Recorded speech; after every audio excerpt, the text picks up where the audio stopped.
আতিক ভাই মঞ্জু ভাই আতিক ভাই মঞ্জু ভাই নাম তো আমার বেশি খেয়াল থাকে না। আতিক ভাই মঞ্জু ভাই সবাইকে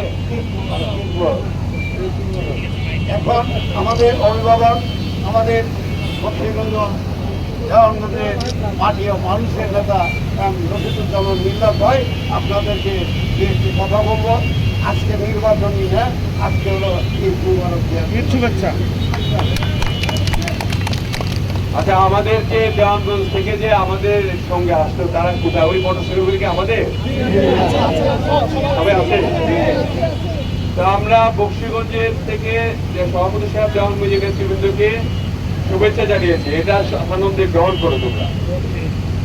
আচ্ছা, যাই হোক, আমরা আজকে এখানে উপস্থিত বিএনপি নেতৃবৃন্দ, উপজেলা নেতৃবৃন্দ, পৌর নেতৃবৃন্দ, যুব দল, স্বেচ্ছাসেবক দল, শ্রমিক দল, ছাত্র দল, জাতি দল, উলামা দল, কৃষক দল, শ্রমিক দল এবং সকল আরো অঙ্গ সহযোগী সংগঠনের নেতৃবৃন্দ সকলকে আমি ঈদ মুবারক জানানোর জন্য আসছি। ঈদ মুবারক। আমরা জানি যে আমাদের নেতা ভারপ্রাপ্ত চেয়ারম্যান জনাব তারেক রহমান তিনি বারবার আমাদেরকে বলছেন যে ঐক্যবদ্ধ থেকে আমাদের রাজনীতি করতে হবে। সকল অঙ্গ সংগঠনকে আমি অনুরোধ করব তারা যাতে বিএনপির সঙ্গে, থানা বিএনপি, পৌর বিএনপির সঙ্গে মিলেমিশে একসঙ্গে কাজ করে। সেই সঙ্গে থানা বিএনপি এবং পৌর বিএনপিও অনুরোধ করব যা কিছুই না করো না কেন সকল অঙ্গ সংগঠনকে সাথে নিয়ে করবে। তাহলে আমাদের এই দলটি সংগঠিত থাকবে, সুসংগঠিত থাকবে এবং ঐক্যবদ্ধ থাকবে। ইতিমধ্যে আপনারা সবাই জানেন যে সুপার 5 এখানে দেওয়া হয়েছে বিএনপিতে।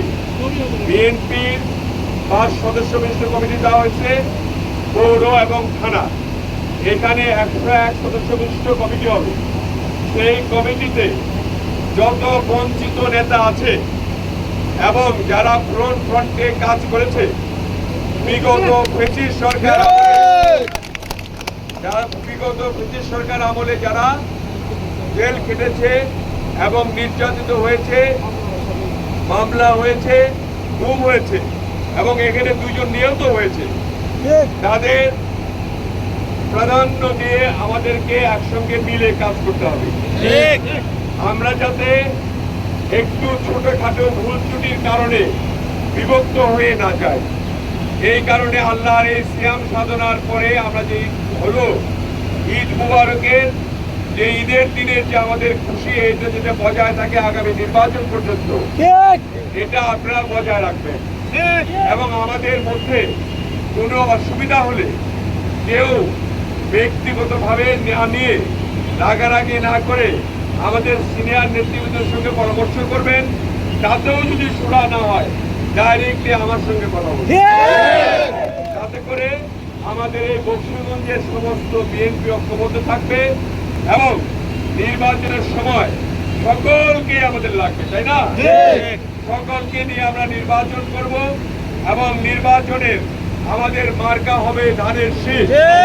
আমাদের মার্কা কি হবে? এই ধানের শীষ মার্কায় আমাদের এই মার্কাটি হলো আমাদের শহীদ রাষ্ট্রপতি জিয়া রহমানের মার্কা, আমাদের দেশ নেত্রী বেগম খালেদা জিয়ার এবং ভারপ্রাপ্ত চেয়ারম্যান তারেক রহমানের এবং বাংলাদেশ জাতীয়তাবাদী দলের। আমরা তো সবাই জাতীয়তাবাদী দলের অনুসারী, তাই না? কাজেই আমাদের কোন রকমের অহংকার বিদ্বেষ যাতে আমাদের মধ্যে পোষণ না হয়, শুধুমাত্র আওয়ামী লীগদের এখানে না নিয়ে সকলকে সম্পৃক্ত করবেন আপনারা। আমাদের জানা আছে কে কি করেছে, কে কি করে নাই, 17 বছরে কার কি অবদান ছিল, কার ছিল না, আমরা সব বিবেচনা করে আগামী নির্বাচনটা করবো ইনশাআল্লাহ। আমাদের উচিত হবে সকলের সঙ্গে সব ব্যবহার করা, সকল এই শহরের দোকানদার ভাইদের সঙ্গে ভালো সম্পর্ক রাখা এবং প্রত্যেকটি গ্রামে গ্রামে গিয়ে মানুষের সঙ্গে মেলামেশা করা, তাদের সুবিধা অসুবিধাগুলো দেখা। যেহেতু আর আওয়ামী লীগ এই দেশে আর প্রতিষ্ঠিত হতে পারবে না ইনশাল্লাহ। আমরা আমাদের জাতীয়তাবাদী শক্তি একসাথে হয়ে জাতীয় ঐক্য গঠন করে জাতীয় সরকার গঠন করে আমাদের দেশ যাতে সুন্দর পরিচালিত হয় সেই দিকে আমাদের খেয়াল রেখে চলতে হবে। আমাদের এরপরেও যদি এই দলকে বিনষ্ট করার জন্য বা এটাকে নষ্ট করার জন্য যদি কোনো ধরনের প্রচেষ্টা কেউ চালায় তাহলে তাকে দল থেকে বাদ দেওয়া হবে। আমাদের এখানে 3টে ওয়ার্ড আছে, 3টে ওয়ার্ডের নাম ওয়ার্ড মেরুরচর, সাদুরপাড়া এবং সদর।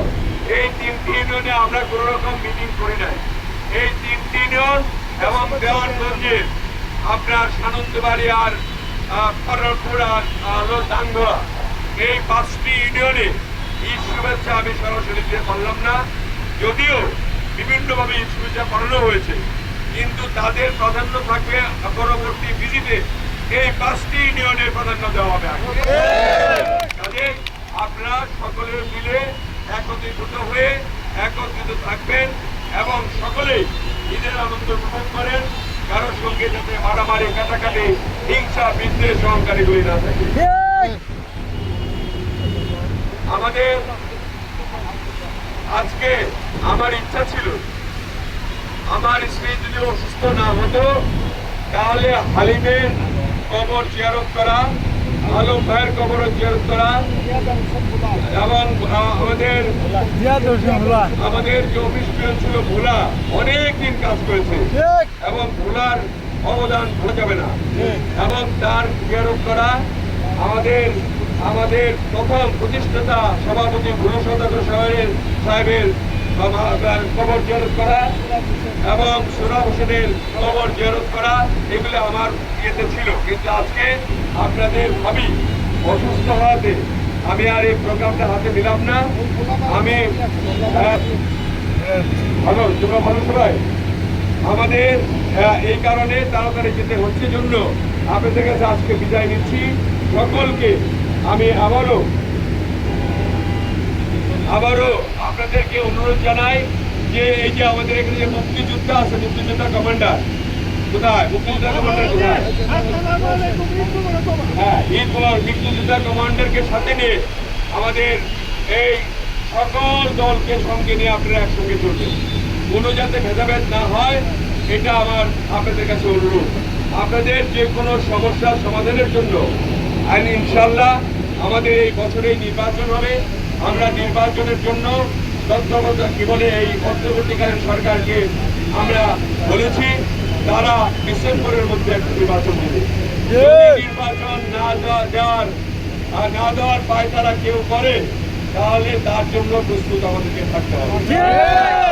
আমরা এই দেশে গণতান্ত্রিক পন্থাকে বজায় রাখতে চাই।